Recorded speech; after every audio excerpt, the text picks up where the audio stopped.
தாத்தா பேர் முத்துவேலுன்னு தெரியுது, உங்கள் ஒப்பம் பேரும் தாத்தன் பேரும் தெரிலன்னா போய் அவன்கிட்ட கேட்டுன்னு வந்து சொல்லிக்கா, எங்களை பார்த்து நோண்டாத. ஒரே ஒரு படம் வெளியே விடலன்னா, ஒரே ஒரு படம், ஒரு தொழில் பண்ணோம்னா முதலீடு உண்டு, அதுக்காக செலவு பண்ணணும். நீ 5 பைசா செலவு பண்ணாம மூஞ்ச மட்டும் காமிச்சு ஒரு படத்தை எடுத்த, அதுக்கு டைம் டு லீடுன்னு பேர் வச்ச. ஜெயலலிதா பிடிச்சி பொட்டியை பிடிங்கி உள்ள வச்சுக்கிச்சு. பிடிச்சா இல்லையா? நீ ஆம்பளை தானே, நீ வீரன் தானே, உந்த 5 பைசா செலவாகல இல்லை. ஏன்டா கொடநாட்டில் போய் குளிரில் நடுங்கின்னு ஒப்பனம் மௌனம் பிச்சை எடுத்து நின்னீங்க? அப்போ எங்கடா போச்சு அந்த ஆம்பளைத்தனம்? கொரோனா வந்தது, நீ எவ்வளோட ஆடின, எவ்வளோட பாடின, எவ்வளோட ரூம் போட்டு தங்கின? கொரோனாவில் ஒன்றிய செயலாளரையும் எம்எல்ஏவையும் வார்டு கவுன்சிலரையும் உயிரை பறி கொடுத்து இந்த தமிழ்நாட்டு மக்களை நாங்கள் காப்பாற்றி நட்டு நிற்க வைப்போம். இவர் வருவாராம், 26 நிற்பாராம், அடிப்பாராம், நேராக போய் முதலமைச்சர் சீட்டில் உட்காருவாராம். நாங்கள் 75 வருஷம் கட்சி நடத்திட்டு குச்சி ஐஸ் வாங்கிட்டு சப்பிட்டு போகிறதுக்கடா நாங்கள் எங்கள் கட்சி நடத்துகிறோம். மந்திரி வந்துட்டார். நான் முதலே சொன்னேன், ஹரிஸ்கிட்டையும் சொன்னேன், மாவட்ட செயலாளர்கிட்டையும் சொன்னேன். அவர் வர்றதுக்கு முன்னே அவர் மேலே ஏறணும், நான் இறங்கணும்னு. அவரை வச்சுட்டு நான் பேச முடியாது. அவர் முனைவர் பட்டம் வாங்கினவர், ஆய்வு நடத்தினவர். என்னை போன்றவனும் ஒரு காலத்தில் மந்திரியாக ஆக முடியும் என்பதற்கு ஆதாரமாக இருப்பவர். திருவிடைமருதூர் தொகுதியில் 3 முறை தொடர்ந்து மக்களின் ஆதரவை பெற்றவர்கள். நாயை அடிக்கணும்னா என்ன பண்ணணும் தலைவா?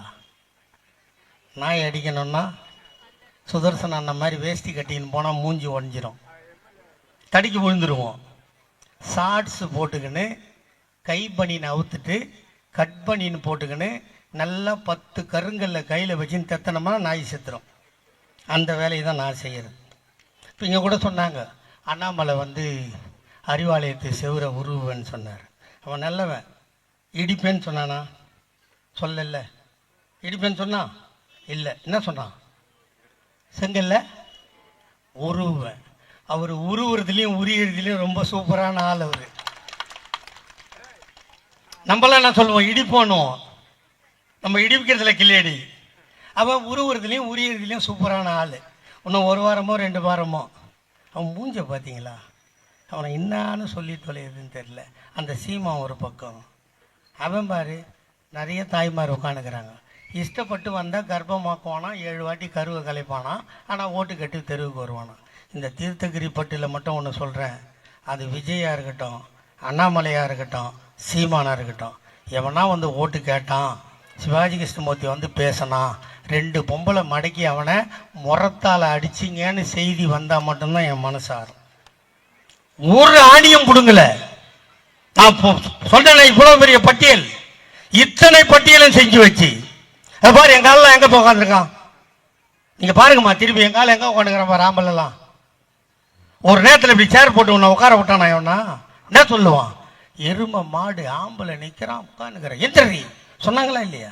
உங்களை முன்வரிசையில் நாற்காலி போட்டு ஆம்பளை பின்னாடி உட்கார வச்ச கட்சி இந்த திமுக. சீமான் ஆள் இருக்கான்ல, சீமான் கட்சியில் நீங்கள் பார்ப்பீங்க. ஒரு சொத்து கேஸ் விஷயமா வக்கீல்கிட்ட போனால் ஓனரு காரில் போவான், வக்கீல் சைக்கிளில் வருவான். அந்த கேஸ் முடியறதுக்குள்ள லேண்டு ஓனரு சைக்கிளில் போவான், வக்கீல் காரில் போயிடுவான். உண்டா இல்லையா? இப்போ என்ன கதைன்னா, சீமான் கட்சி ஆரம்பித்தான். அவன் கட்சியில் இருந்தவன் பூரா காரையும் லேண்டையும் விற்று அவன் சைக்கிளில் போகிறான், சீமான் ஃபாரின் காரில் போகிறான். அந்த நிலைமைக்கு விஜய் ரசிகர் போயிடாரு. வாரிசு அரசியல், வாரிசு அரசியல். கலைஞருக்கு பின்னால் தளபதி, தளபதிக்கு பின்னால் உதயநிதி, உதயநிதிக்கு பின்னால் இன்பதி. ஆமாண்டா, இருக்கு பிறக்குது. இல்லைன்னா சிக்கல் என்னக்குது? இப்போ 2 பை தூக்கிட்டு போகிறாமா, 1 பை வாங்கிக்கலாம். 2 மூட்டை தூக்கிட்டு போகிறான், 1 மூட்டை வாங்கலாம். புள்ள பிறக்கலைன்னா அது உதவி செய்கிற வேலையாடா? உதவி செஞ்சு அசிங்கமாக போயிடுண்டா. அது கூட தெரியாத எங்களை வாரிசு அரசியல்னு சொல்கிறான். உனக்கு கல்யாணம் ஆகி நீ செத்துட்டா உன் புருஷனுக்கு 2ஆம் கல்யாணம், ஆனா அவன் செத்தா உனக்கு வெள்ளை போடுவேன். இது என்ன நியாயம்? உனக்கும் மறு கல்யாணம் பண்ண உதவி செய்வேன் என்ற சொன்ன கட்சி திமுக. உன் புருஷன் செத்தா உன்னை தூக்கி நெருப்புல போடுன்னு சொன்னான். ஆனா நாங்க அப்படி சொல்லல. நீ படின்னு சொன்னோம். நீ படி, உயரு, முன்னேறு, உன்னால் சாதிக்க முடியாதது எதுவும் இல்லை என்று உங்களை ஊக்கப்படுத்தி முன்னேற்றி இந்தியாவில் முதன்மை மாநிலமாக தமிழ்நாட்டை உருவாக்குவதற்கு நீங்கள்தான் கரு என்று எங்கள் அண்ணன் தளபதி நம்புகிறார். அதனால் தான் உங்களிடம் பணம் கொடுத்தார். ஆம்பளைட்ட பணம் 1000 ரூபா கொடுத்தா என்ன பண்ணுவான் சொல்லுமா? நீ தான் 1000 ரூபா உங்களுக்கு தரோம் இல்லை மகளிர் உரிமை தொகை. இதே ஆம்பளை கொடுத்து பாரு, 2 நாள் கோட்ரு, அடுத்த நாள் மேட்ரு, முடிஞ்சது கதை. இப்போ இந்த வீட்டு வசதி வாரியத்தில் வீடு தராங்கல்ல, என் வீடு ரொம்ப இழிஞ்சு போன வீடு. ஒரு நிருபரை வந்து பேட்டி எடுத்தான், ஏன் அரசாங்கத்தில் உனக்கு வீடு கொடுக்கலையான்னு. நான் கேட்கலையா கொடுக்கலையான்னு கேட்டு பாருன்னா. கேட்டால் என்ன தெரியுமா சொல்கிறாங்க?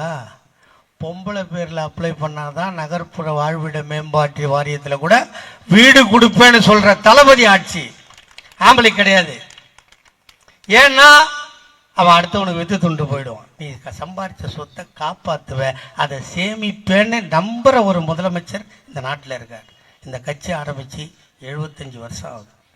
75 வருஷத்தில் நாங்கள் பண்ண சாதனையை எவனும் பண்ணதில்லை. நாங்கள் செஞ்ச சாதனையை சொல்லியிருக்கேன்.